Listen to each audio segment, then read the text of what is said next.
The prayer is the silence. The lesson is subordinates. In the shadow of the lesson, thoughts are rising assassins. Fear the noise. Fear this noise. The silence wields the weapon. The ancient knives of blame will fill the system. The ancient knives of blame have no reason. Formed our shattered disillusion, shards of guilt-stained glass from the holy chapel.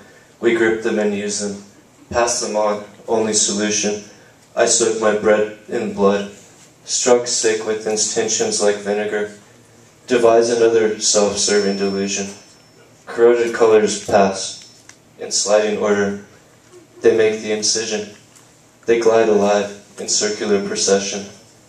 Sweetness follows a perfect model of decay.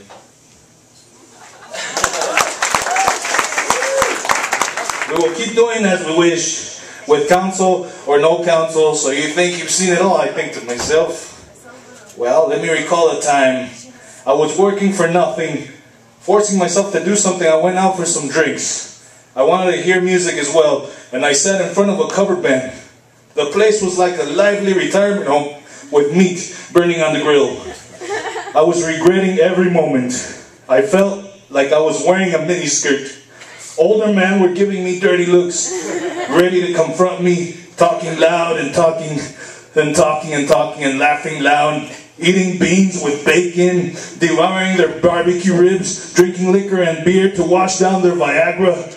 I was feeling a bad vibe. And the first drink that I ordered was still nowhere near my table. The band started playing some Skinner.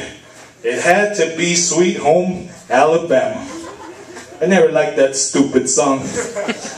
I've heard almost every band play it. In every tempo, tuned and untuned. It's been sung wrong in English and broken English. For some reason, it never fails. They always dance to that song. Everybody around me got up. They danced however they could. The place was getting hot and everybody was making a ruckus. I felt like I was at a Luby's or a Denny's on a Sunday. They started to sing along. My drink was finally served. I started on it immediately. A woman with a broken leg stood up. She waddled her way towards me. She was drunk, out of her mind. Perhaps she was homeless, and she snuck inside the place. She yelled into my ear, "Hey baby, wanna dance?" Her breath smelled like vomit. She was a walking ashtray. Who did she think she was? Then, right after the cigarette smell, another order made its way towards me. Apparently this lady shat on herself. Perhaps there was no toilet paper. And as she bent down to fix her leg brace, I stepped aside. A Hispanic man in a mullet came over and saved me. I guess he was trying to get her. He was probably there all day, talking to her and buying her drinks. She didn't want to leave yet, so they began dancing together. Watching them make me stay just for a little while longer. They moved with such elegance, despite the fact of having a broken leg, bad breath, and soiled underwear. I wanted to shit my pants too. I was now getting entertained. This was literally another definition of dirty dancing. This was a chick flick of all chick flicks in real life. People on the dance floor kept their distance. They had concerned looks in their faces every time the enchanted couple got near. People began to sit down.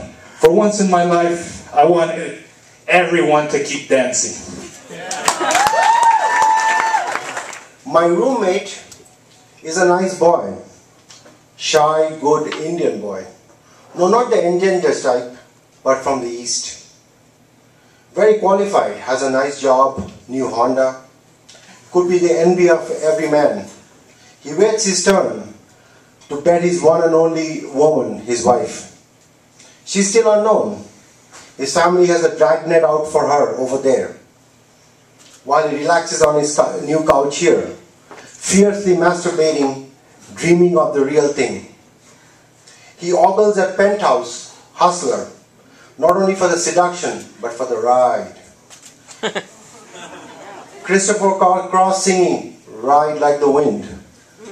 His eyes glued to the set. The cold draft from a tiny crack in the window does nothing to cool his sweat. Work day is many hours away, but he's busy at work. grappling with an unrelenting piston. How do I know? Purely by accident.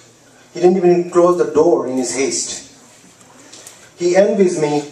I may not have his education, but I have a job, nothing fancy, would even kind of like me. He thinks it's my smile, but actually he doesn't even try. He uses flimsy excuses, like it's not good to know someone before you meet your wife. Got to respect my parents' wishes. They will let me know when they find her. A dragnet out for an unsuspecting one. You don't even know her, I said. Indignantly replies, so, do you see the problems here? Rash, reckless, selfish. They deal with it from the heart, never from the head. 50% divorce, 50% divorce. They never use their head. Then the recession hit like a ton of bricks. I was away on vacation. SNL, bankruptcy, Chapter 7, Chapter 11, the deficit. Every day I went to work and waited for the pink slip. Departments closed, pre-tax profit slump, sales dropping, I survived layoffs, layers of them. Gradually I got brave, thought of recession as a bad dream. My roomie just got a promotion. His company adores him. Good cheap foreign help is not easy to find. Only last week I went to work and guess what? All day I roamed the streets, went to the park, fed bread to the ducks against a grey city skyline. Restless, I wondered what to expect if my loss would drop the unemployment from 7.0 to 6.9. It isn't me alone, but thousands of others, all on the same day. I got home the same time out of habit. I got laid off, I told him, and he was gleaming. Who is she? He wanted to know the details. He didn't even care to listen to the word off. His dreamy eyes wandered. He wondered if he could give his hand some rest. I won't tell his folks that he likes Christopher Cross. He wants to ride like the wind. Notice on the door, writing his curse to speak it outside, the once a day, its strength avoided to let itself be wiped away. Self, it's not how I enjoy the company. More secrets to stash in here, the big ones. They give off light from the mountain. Are we cuddled in warm assurance that money is the evil and nature is the standard, an old soul standard, the spite of the victims? Into the fire set by children for steaks and marshmallows, only being away could be stated in bright billowing. Aging first night, finish the soundtrack to warm sanity.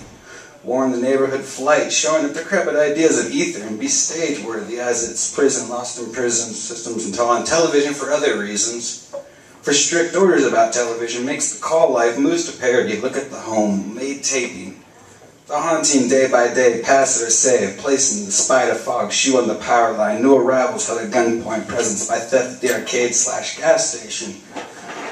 Like made to order, commercial high ends, prepared but penniless, slumming with litigation too complex, long narrow street, no chances of ability, break off, beaten up, shame, godly now that the impression I'm getting, no it isn't entirely true love, but the dying unable to swim. And don't laugh even, this is not how sentimental you can impress upon love. For some people that voice is lost, the city is dead, we stay by the beach.